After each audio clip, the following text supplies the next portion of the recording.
أشهد أن لا إله إلا الله وحده لا شريك له وأشهد أن محمدا عبده ورسوله لا نبي بعده اللهم صل على سيدنا محمد وعلى آله وأصحابه أجمعين أما بعد. Jamaah salat tarawih rahimakumullah. Alhamdulillah, kita panjatkan puji syukur kehadirat Allah Subhanahu wa taala, Allah yang Maha Agung, yang Maha Kuasa, memberikan kesempatan kepada kita sekalian untuk bersama-sama menikmati nuansa, suasana dan juga qiyamul Ramadan sampai hari yang ke-13 hari ini, dan insyaallah kita akan memasuki hari yang ke-14.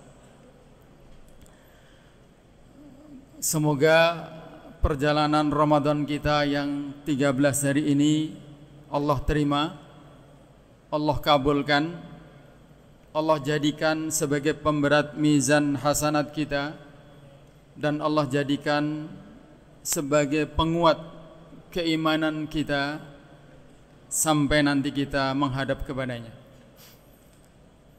Hadirin rahimakumullah, sebagaimana yang dijadwalkan pada malam hari ini, kita akan sama-sama merenungkan hadis Rasulullah yang tertuang di dalam hadis Arba'in Nawawi karya Imam An-Nawawi, yaitu pada hadis yang ke-16. Hadis ini berbunyi, An Abi Hurairah radhiyallahu anna rajulan qala li nabiyyin sallallahu alaihi wasallam usini qala la taghdab faraddada miraran qala la taghdab, rawahul Bukhari. Hadis ini dari Abi Hurairah radhiyallahu anhu. Beliau menyampaikan bahwasanya seorang laki-laki dia datang kepada Rasulullah sallallahu alaihi wasallam. Kemudian dia berkata kepada Rasulullah sallallahu alaihi wasallam, "Usini ya Rasulullah, berilah aku wasiat, berilah aku nasihat, wahai Rasulullah." Kemudian Rasulullah bersabda dengan sabda yang sangat singkat, yaitu la taghdab, jangan marah. Kemudian faraddada miraran, dia mengulang itu berkali-kali.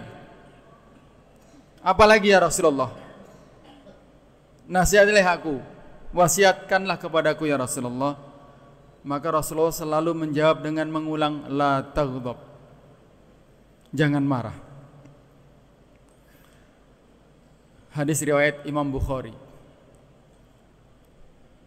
Di dalam riwayat disebutkan bahwasanya hadis ini banyak sekali perawinya. Selain tentunya dia termaktub di dalam Sahih Al-Bukhari, di dalam sahihnya Imam Bukhari, hadis ini juga diriwayatkan oleh Imam Ahmad, kemudian Imam At-Tirmidzi, Imam Ibnu Hibban, kemudian juga Imam At-Tabrani, kemudian juga Imam Al-Baihaqi dan sebagainya. Jadi banyak sekali para perawi hadis yang meriwayatkan hadis ini. Hadis ini termasuk hadis yang dipilih oleh Imam An-Nawawi dan dimasukkan ke dalam hadis Arba'in, hadis 40, karena tentunya dipandang memiliki kedudukan yang penting menurut ulama itu, menurut Imam Nawawi. Hadis ini memberikan sebuah pesan yang sangat penting dan dipandang memiliki peran yang cukup besar bagi kaum muslimin. Walaupun hadis ini sangat singkat, dari aspek yang sifatnya pelajaran dalam bentuk knowledge gitu ya. Dia hanya apa sih katanya cuma singkat, usini ya Rasulullah. Kemudian dijawab la taudab. Wasiatilah kepadaku ya Rasulullah, dijawab jangan marah. Apalagi ya Rasulullah, jangan marah. Apalagi ya Rasulullah, jangan marah begitu. Namun ini memiliki sesuatu yang punya arti yang sangat penting gitu ya. Dan saya kira kita tahu ada beberapa hadis yang terkait dengan ini, di mana Rasulullah diminta berulang dan Rasulullah mengulang jawabannya, termasuk kepada seorang yang bertanya kepada siapa ya Rasulullah saya berbakti, dengan mengulang 3 kali ummuka, ummuka, ummuka sampai 3 kali, ibumu, ibumu, ibumu. Kemudian diulang lagi, siapa lagi ya Rasulullah, baru abuka, bapakmu. Mirip kira-kira seperti itu. Hadirin rahimakumullah. Banyak ulama mencoba mengulas tentang betapa pentingnya hadis ini. Hadis ini tentunya memiliki makna yang sangat dalam. Paling tidak teks utamanya adalah jangan marah. Kendalikan emosi Anda, gitu ya. Kendalikan bagaimana Anda mengendalikan nafsu Anda, terutama terkait dengan nafsu amarah. Karena tentunya kita tahu bahwa nafsu amarah merupakan salah satu karakteristik yang dimiliki manusia secara fitrah. Bahkan hampir semua makhluk biologis itu punya.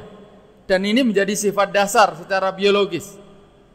Makhluk biologis untuk mempertahankan hidupnya memang dia diberi sifat jiwa ini, sehingga dia akhirnya kalau ular keinjek dia dipatok.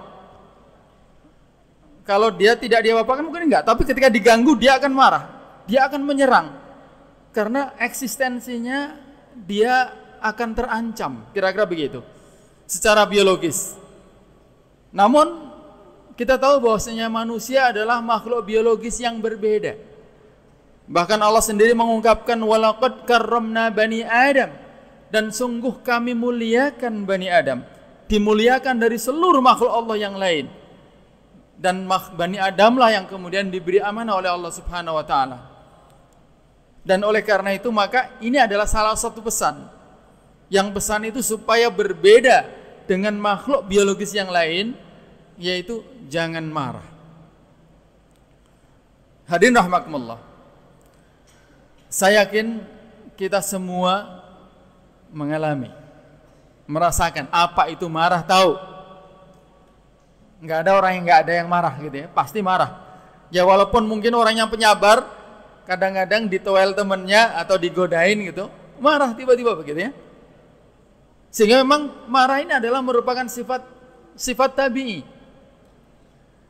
Oleh karena itu biasanya para ulama mengkategorikan ada 2 kemarahan itu. Kemarahan yang pertama adalah kemarahan yang dibolehkan, dan kemarahan yang kedua adalah kemarahan sebagaimana yang diingatkan Rasulullah dalam hadis ini. Para ulama menyatakan bahwa kemarahan yang dibolehkan adalah kemarahan yang dicontohkan. Rasulullah juga marah ketika seseorang itu, atau ketika melihat orang menentang Allah atau orang melanggar aturan Allah.